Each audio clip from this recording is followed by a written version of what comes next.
Hello, this is the Part-Time Economist, and today we're going to be reviewing Dr. Viktor Frankl's book, Man's Search for Meaning.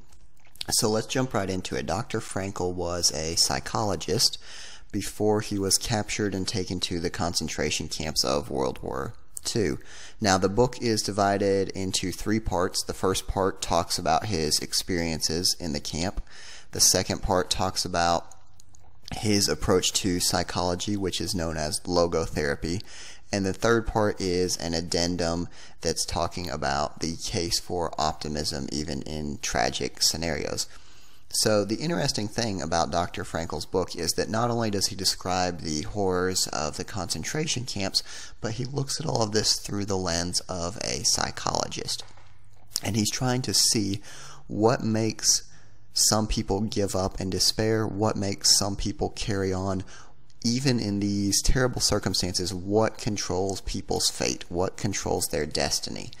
And he says that in the final analysis, it becomes clear that the sort of person the prisoner became was the result of an inner decision and not camp influences alone. So what is this inner decision that he's talking about that gave these men the ability to carry on even in these terrible situations?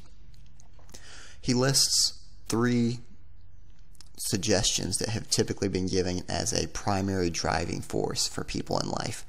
If you have studied Freud very much, you know about the pleasure principle, the id, right? That everything in life is just trying to fulfill our basic animalistic desires, specifically with Freud, a focus on sex, right?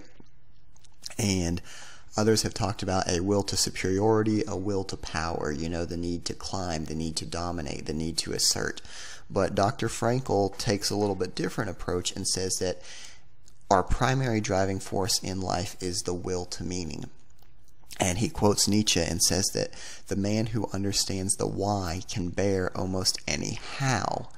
And what this means is that if our life makes sense, if we see a purpose to what we're doing, even in bleak, terrible situations, we still have the driving force because everything makes sense. Our life has meaning. We're doing something for a purpose. So, with this will to meaning as our primary driving force in life, how do we find this will to meaning? Dr. Frankl highlights three specific ways. He says, number one, we can create work or do a deed. This is the most straightforward, right? You know, you come in from a hard day's labor and you can see the progress that you've made. You've seen what you have done. Specifically with regards to the book, Dr. Frankl's talking about how when he first arrives to the concentration camp, there is these guards and they're taking away all of the prisoners' possessions. And he naively thinks that he can give this guard his manuscript, his research that he's been working on, and that the guard will keep it for him. And of course the guard laughs at him, takes it away, and with this he feels an immense sense of disappointment, as if his life work, everything that he has done has been crossed out and made worthless. But what Dr. Frankl does is he draws on this experience, and throughout his time in the camp, he tries to recreate his manuscript. So on the days that he's feeling really rough, on the days when conditions are exceptionally unbearable, he focuses and says, you know what, I have to keep going, I have to make it out of here so I can finish my manuscript. And indeed, during his time in the camp, he even scribbles down what he can on scraps of paper so that he can continue to keep this dream alive. So that's a good example of creating work or doing a deed, finding something to give him meaning. Now, the second way that we can find meaning is experiencing something or someone. And he gives the example of loving his wife. There is one day in particular where they're going out to work. It's cold, they have hardly any clothes, their shoes are falling apart, the guards are abusing them the whole way, hitting them with the rifles on their way to this work site. And let me read the passage. He says, My mind still clung to the image of my wife. A thought crossed my mind. I didn't even know if she were alive. I knew only one thing, which I have learned well by now. Love goes very far beyond the physical person of the beloved. It finds its deepest meaning in his spiritual being, his inner self. Whether or not he is actually present, whether or not he is alive at all, ceases somehow to be of importance. And what he says is that as they're on this long journey to go work, as they're being abused, as they're being starving and freezing to death, he's finding meaning because he's thinking about his wife. In the book, he's actually carrying on a conversation with her, asking her questions and answering, and she's asking him questions and he's answering. So that's the second way that we can find meaning, is by experiencing someone or something specifically with a focus on true love.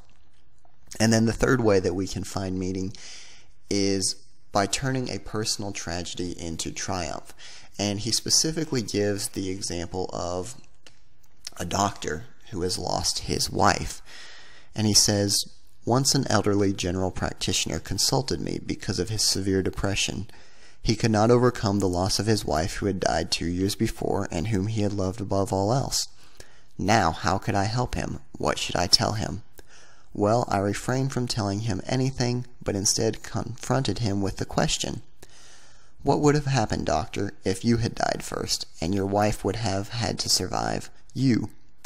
And the doctor said, 'Oh, for her this would have been terrible. She would have suffered so much.' Whereupon I replied, 'You see, doctor, such a suffering has been spared her, and it was you who have spared her this suffering, to be sure, at the price that you now have to survive and mourn her.' He said no word, but shook my hand and calmly left my office." Now this is the important point. In some way, suffering ceases to be suffering the moment it finds a meaning, such as the meaning of sacrifice. So the doctor and his wife, they loved each other very, very much. They were, the center of each other's world. And one of them obviously died before the other.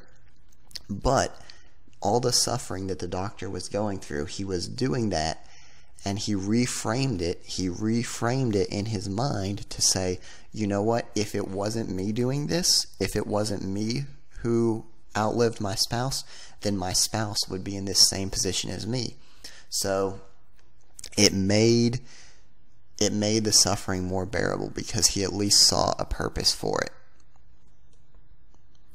Now there's a lot more we could talk about in this book, specifically the logotherapy that Dr. Frankl talks about. He talks about so many more things, but I really wanted to keep it short and focus on the essence of the book. And the essence is that our primary driving force in life isn't power. It's not even satisfying our basic desires. Our primary driving force in life, according to this book, is searching for meaning, having meaning in life. And the important thing is that life isn't abstract. Life has meaning for each of us individually. So let me leave you with this final quote from the book. "What matters, therefore, is not the meaning of life in general, but rather a specific meaning of a person's life at a given moment." Once again, this is Dr. Viktor Frankl's book, Man's Search for Meaning. It's one of the best books that I've read recently, and I know this was a shorter video, but I wanted to just focus on the essence of the book. I would highly recommend reading it. I hope the review has been useful, and we will see you next time.